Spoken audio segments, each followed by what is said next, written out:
हम फूट डालो शासन करो की राजनीति पे उलझे रहे, हम आपस में लड़ते रहे।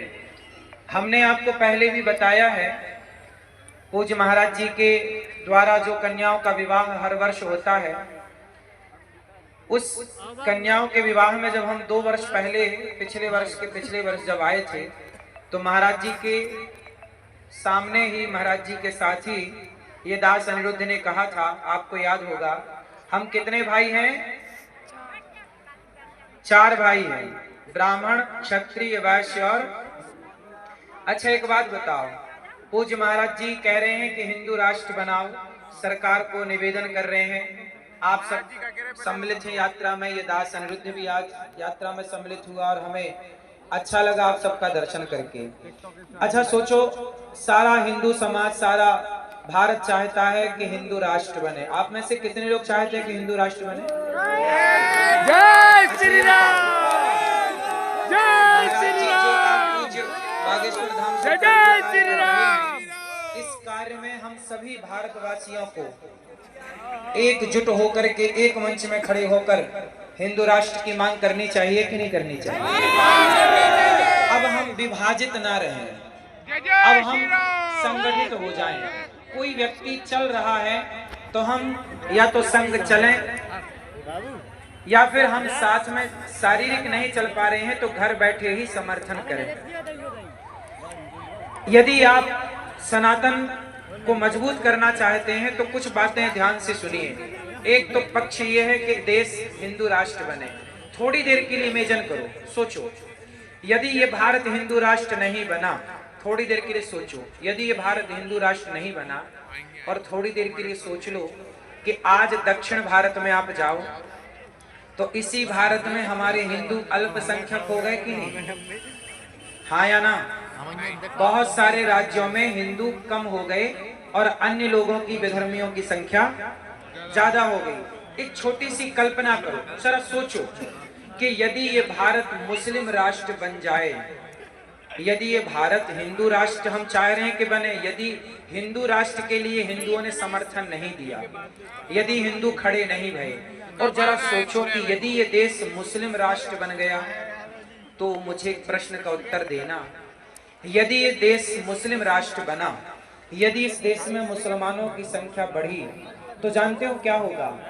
क्या इस देश में आपकी बहन बेटियां, क्या आप इस देश में, यदि ये मुस्लिम राष्ट्र बनता है, मुसलमानों की संख्या बढ़ती है, तो क्या इस देश में आप सुरक्षित रह पाओगे? अच्छा, क्या फिर इस देश में सिख लोग सुरक्षित रह पाएंगे? उत्तर दो। क्या इस देश में जैन लोग सुरक्षित रह पाएंगे? नहीं। अब जैन कहें, सिख कहें कि जी हम हिंदू राष्ट्र में हम सहयोग क्यों करें, क्योंकि आप तो हिंदू राष्ट्र की बात कर रहे हैं। अब जैन लोग कहें कि जी हम आपका समर्थन क्यों करें, सिख कहें जी हम आपका समर्थन क्यों करें, हमारे बौद्ध लोग कहें कि जी हम समर्थन क्यों करें, क्योंकि हम तो बौद्ध धर्मावलंबी हैं, आप तो हिंदू राष्ट्र की मांग कर रहे हैं। तो जैन कहे, सिख कहे और बौद्ध कहे कि हम आपका समर्थन क्यों करें। तो मैं उन लोगों के लिए एक बात बोल रहा हूं, कभी इस सवाल कोई आपसे करे तो आप उत्तर दे पाए।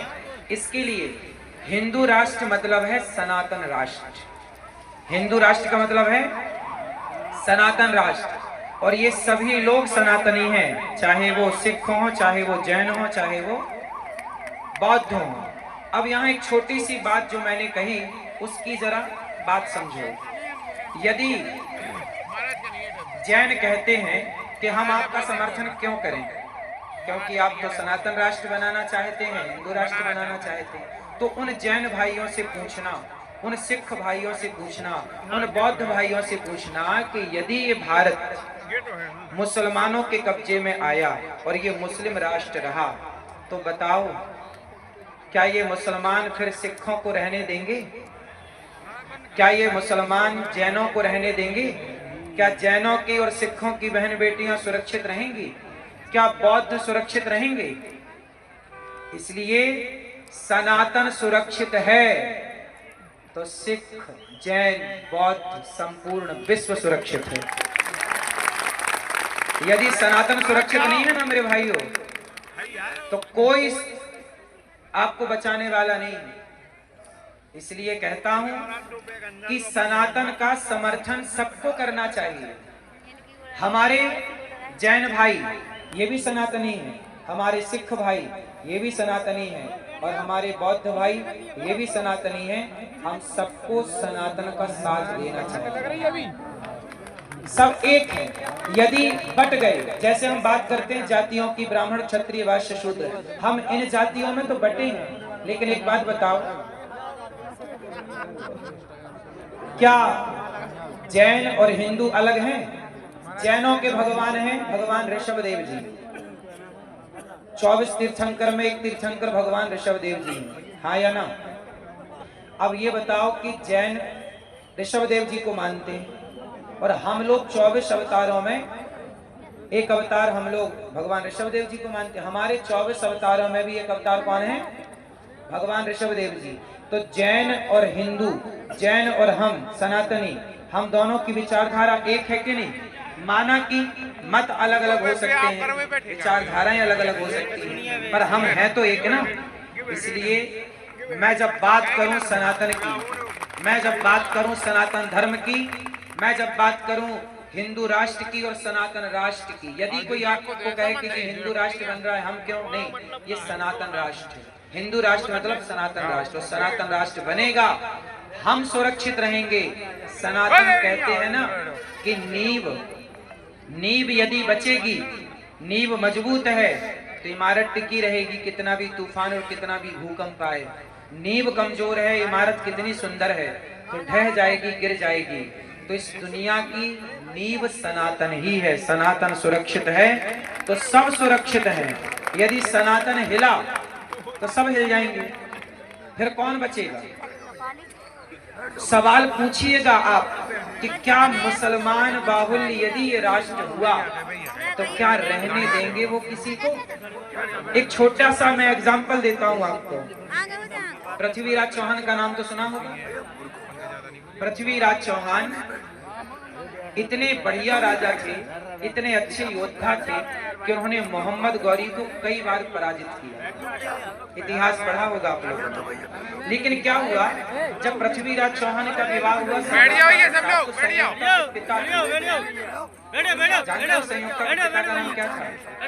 आप सारा खजाना तो आप ले जाना, सोना पृथ्वीराज का तुम लूट लेना, लेकिन दिल्ली की जो गद्दी है वो मुझे दे देना। तो मोहम्मद गौरी बोला ठीक है, क्या दिक्कत है? अब मोहम्मद गौरी की सेना हो गई ज्यादा, उसका बल हो गया ज्यादा, क्योंकि जयचंद ने साथ दे दिया।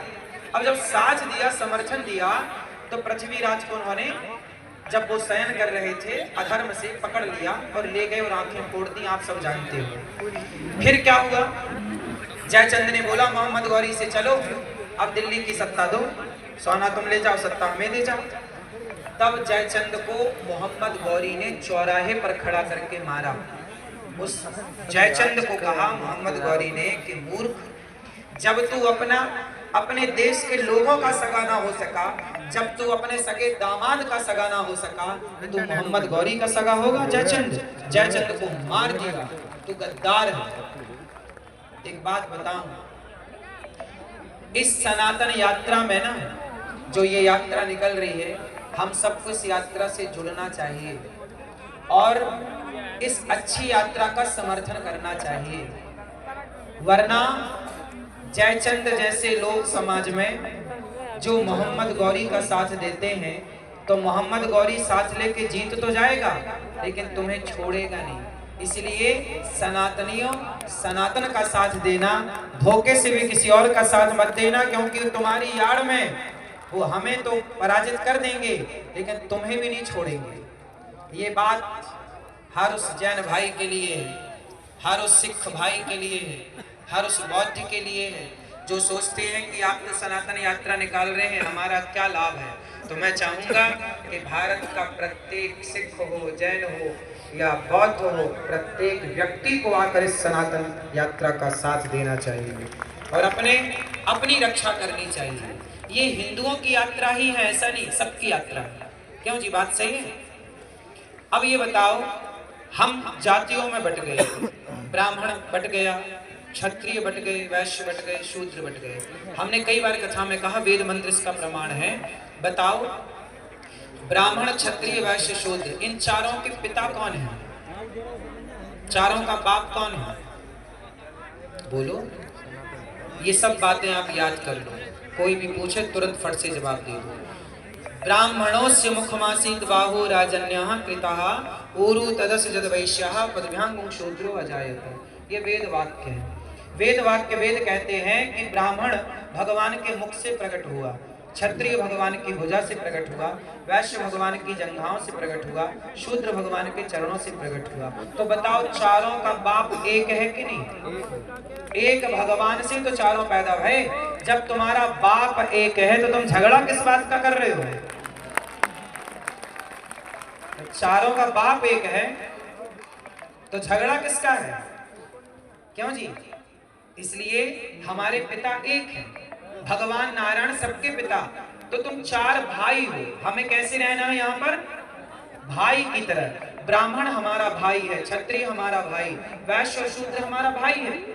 हमने कभी माता भगवान राम ने माता शबरी को गले लगाया कि नहीं?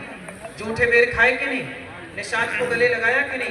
जब हमारे भगवान शबरी और निषाद को गले लगाने में संकोच नहीं करते तो हम अपने दलित वंचित भाइयों को, कोल भील भाइयों को गले लगाने से क्यों शर्माएं? हम सबको गले लगाएंगे। तो सबको गले ही तो लगाना है। ऊंच नीच हमारे देश में देखो, पहले भी ना जातियां बनी थी, जातियां व्यवस्था के लिए बनाई गई थी। जैसे ये मध्य प्रदेश है और बगल में उत्तर प्रदेश है, फिर झारखंड है, फिर बिहार है। अच्छा ये बताओ, मध्य प्रदेश की पुलिस क्या उत्तर प्रदेश में काम कर सकती है? क्या उत्तर प्रदेश की पुलिस मध्य प्रदेश में काम कर सकती है? उत्तर दो। नहीं काम कर सकती। क्यों? अच्छा ये बताओ, भारत एक है कि दो है? बोलो। भारत एक है, लेकिन एक भारत में ही राज्य बहुत सारे हैं। क्या बहुत सारे हैं? राज्य। ये उत्तर प्रदेश है, ये मध्य प्रदेश है, ये झारखंड है, ये गुजरात है, ये राजस्थान, फला फला। राज्य क्यों बने? राज्य व्यवस्था के लिए कि आप इस राज्य के हैं तो आपको ये व्यवस्था मिलेगी, यहाँ की सरकार संभालेगी। ये इतना बड़ा देश है ना, तो व्यवस्था बनानी पड़ेगी। जैसे मंच की व्यवस्था ये लोग बना रहे हैं, वहाँ की व्यवस्था कोई और बना रहा है, यात्रा में साउंड की व्यवस्था कोई कर रहा है, लाइट की व्यवस्था कोई कर रहा है, आपके भोजन की व्यवस्था कोई कर रहा है। सारा काम महाराज जी तो नहीं कर पाएंगे। महाराज जी ने व्यवस्था सौंप दी, भाई ये काम आपको करना है, ये काम आपको करना है, ये काम आपको करना है। हाँ या ना? आप भी जब बेटी का ब्याह करते हो तो काम सौंपते हो ना? उसी तरह हमारा इतना बड़ा देश था, हमारा इतना बड़ा सनातन धर्म था, तो हमारे ऋषि मुनियों ने व्यवस्था बनाई चार भागों में। ब्राह्मण किसी का नाम नहीं है, ब्राह्मण कोई जाति नहीं है, ब्राह्मण की व्यवस्था। ब्राह्मण की व्यवस्था क्या थी? वेद पढ़ना, वेद पढ़ाना, यज्ञ करना, यज्ञ कराना, दान लेना, दान देना। पहले के जमाने में बताओ, राम जी पढ़ने कहाँ गए? वशिष्ठ जी के यहाँ। कृष्ण पढ़ने कहाँ गए? सांदीपनि जी के यहाँ, गुरुकुल में। पहले ब्राह्मण ही पढ़ाता था और पढ़ाने का कोई शुल्क नहीं होता था। जब से विद्या पैसे से पढ़ाई जाने लगी, जब से शिक्षा बिकाऊ हुई, तब से यहाँ नौकर पैदा होने लगे देश में। वरना पहले चंद्रगुप्त सम्राट पैदा करते थे, चाणक्य। चाणक्य ने पढ़ाया चंद्रगुप्त को, क्या बनाया? बोलो। चंद्रगुप्त को नौकर बनाया कि सम्राट? हाँ, जब पहले चाणक्य ने क्या चंद्रगुप्त को पढ़ाने की कोई फीस ली? बोलो। नहीं ली ना, कोई फीस नहीं ली। तो चंद्रगुप्त को पढ़ाकर चाणक्य ने सम्राट बनाया। पहले वशिष्ठ जी ने पढ़ाए राम को तो सम्राट बना के बिठा दिया। कृष्ण जी को पढ़ाए पंडित जी ब्राह्मण सांदीपनि ने सम्राट बना के बिठा दिया। पहले की शिक्षा बिकाऊ नहीं थी, पहले ब्राह्मण पढ़ता था और शिष्य को निस्वार्थ भाव से पढ़ाता था। सुनो, गुरु द्रोणाचार्य का नाम तो सुना होगा। ये बताओ, गुरु द्रोणाचार्य के बेटे का नाम क्या था? अश्वत्थामा। खुद का बेटा था ना, लेकिन अर्जुन, अब बताना, समझना, अर्जुन ज्यादा बड़े धनुर्धर थे कि अश्वत्थामा बड़ा धनुर्धर था?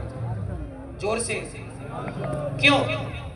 यदि अर्जुन को पढ़ा सकते हैं गुरु द्रोणाचार्य, तो खुद के बेटे को भी तो पढ़ा सकते थे ना। अर्जुन को इतना बड़ा योद्धा बना सकते थे तो खुद के बेटे को भी तो बना सकते थे ना, क्यों नहीं बनाए? नहीं बना पाए। बताओ। क्योंकि जो ब्राह्मण था ना, ब्राह्मण जो होता है वो पढ़ाता है तो वो ये देख कर पढ़ाता है कि ये विद्या का प्रयोग कहाँ करेगा, ये पढ़ने योग्य है या नहीं, ये विद्या का सदुपयोग करेगा कि दुरुपयोग करेगा। उनको समझ आ गया कि मेरा बेटा मेरी विद्या का मिसयूज कर सकता है, इसलिए कुछ विद्याएं उन्होंने अपने पुत्र को ना दे करके अर्जुन को योग्य मान करके अर्जुन को पढ़ाया। ये पहले का ब्राह्मण था। ब्राह्मण निस्वार्थ पढ़ाएगा, ब्राह्मण का काम था पढ़ाना और कोई फीस नहीं लेना, ये काम था ब्राह्मण का। इसलिए गौरी गोपाल गुरुकुल में 150 बच्चे पढ़ रहे हैं, कोई फीस नहीं लगती उन बच्चों की। ये दास अनिरुद्ध उनकी सेवा करता है पढ़ाने लिखाने की, आज भी वो गुरुकुल परंपरा जिंदा है। तो ब्राह्मण का काम पढ़ाना था, ब्राह्मण एक व्यवस्था थी। क्षत्रिय क्या था? तलवार उठाओ चलो और राज्य की सीमा की रक्षा करो, देश की रक्षा करो। क्षत्रिय व्यवस्था थी जो तलवार उठाए। वैश्य जाओ पैसे कमा के लाओ, देश को मजबूत करो, पैसा कमाओ। शूद्र की व्यवस्था थी कि तुम सबके साथ, जैसे लोहार तलवार, पृथ्वीराज चौहान के पास जो तलवार थी वो तलवार किसने बनाई थी? महाराणा प्रताप के पास तलवार थी, झांसी की रानी के पास तलवार थी। तो क्या झांसी की रानी खुद ने तलवार बनाई थी? कोई लोहार ही तो बनाया होगा, नहीं बनाया होगा। तो जितना बड़ा योगदान झांसी की रानी का है तलवार चलाने में, तो क्या उस लोहार का नहीं है तलवार बनाने में? इसलिए हम लोग संगठित तो शुरू से थे। नेताओं ने जातवाद का जहर घोल के हमसे आपको अलग कर दिया, आपसे आपको अलग कर दिया, आपसे आपको अलग कर दिया और हम बढ़ते गए अपने अधिकार के लिए। देखो ये रात के 12 बजे सभा करनी पड़ रही है कि हम एक हैं, केवल ये बताने के लिए रात के 12 बजे खड़ा होना पड़ रहा है कि भैया तुम एक थे, एक हो, एक ही रहोगे। लेकिन फिर भी इस देश में आज भी जातियों के नाम पे लोग बट रहे हैं। ब्राह्मणिक व्यवस्था है बेटा, क्षत्रिय व्यवस्था है, वैश्य व्यवस्था है और शूद्र हम सबके साथ सदा से खड़ा रहा। तो जो शूद्र हमें, हमारा मोची भाई हमें चप्पल जूता बना के देता था, तलवार बना के देता था, कुम्हार के बनाए घड़े से ही हम पानी पीते चले आए हैं सदियों से। अब बताओ, जब बच्चा पैदा होता था ना, सुनो, तुम्हारे बाप दादी जब पैदा हुए थे ना तो गांव में एक ताई हुआ करती थी। वो ताई जो अनपढ़ थी लेकिन आज के डॉक्टरों से बढ़िया थी, नहीं थी। बच्चा घूम जाए तो ऑपरेशन नहीं करती।